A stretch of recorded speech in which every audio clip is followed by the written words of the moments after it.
గోవింద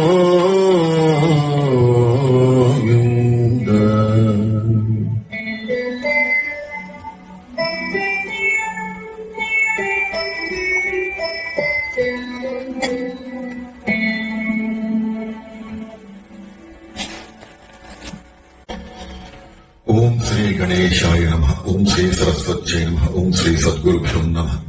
నా పరమ గురువు కంచి పరమాచార్య స్వామి వారు నా చేత పలికించినంత మేర ఆ పరిపూర్ణ పరబ్రహ్మ శ్రీకృష్ణ పరమాత్మ శ్రీ వెంకటేశ్వర స్వామి వారి పాదాలకి ప్రణమిలుతూ ఇప్పుడు నేను మీకు సమర్పించబోయే శ్లోకం శ్రీ శ్రీనివాస తారావళిలోని 10వ శ్లోకం. ఐశ్వర్యం అంటే కేవలం ధనం మాత్రమే కాదు, ఆరోగ్యం, శాంతి, సద్బుద్ధి, కుటుంబ సౌఖ్యం, దైవానుగ్రహం కూడా ఇందులో అంతర్భాగమే. ఐశ్వర్యం అంటే మనకి మోక్షాన్ని ప్రసాదించే జ్ఞానం కూడా ఇందులో ఇమిడి ఉంది. అందువల్ల భక్తి శ్రద్ధలతో ఉదయం లేదా సాయంత్రం 11 లేదా 21 సార్లు ఈ శ్లోకాన్ని మనం పఠించుకోవచ్చు. ఈ శ్లోకార్థం ముందుగా మీకు తెలియపరుస్తాను.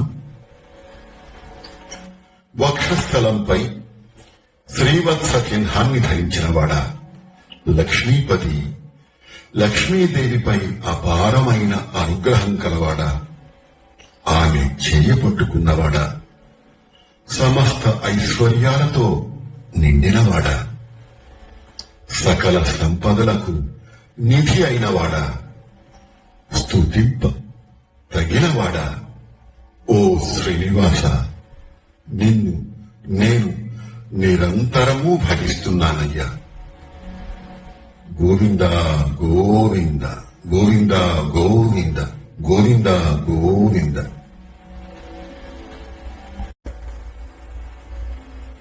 శ్రీవత్సవక్షసం శ్రీశం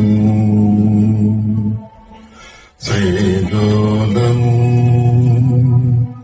శ్రీకరగ్రహం శ్రీమంతం శ్రీనిధిం శ్రీఘ్యం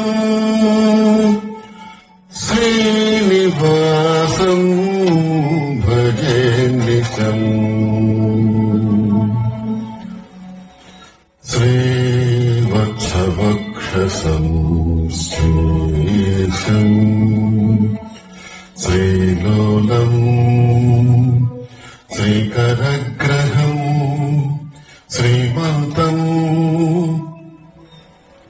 శ్రీనిధిం శ్రీఘ్యం శ్రీనివాసం భజే నిశం.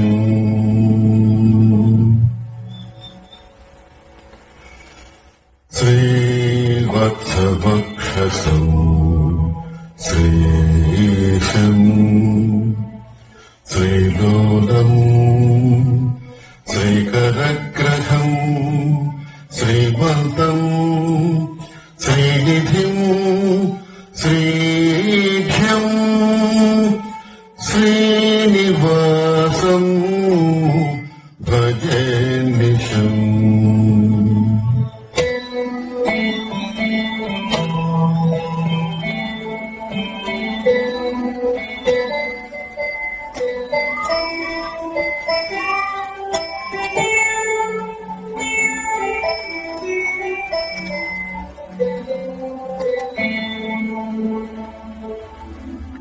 నమస్కారం.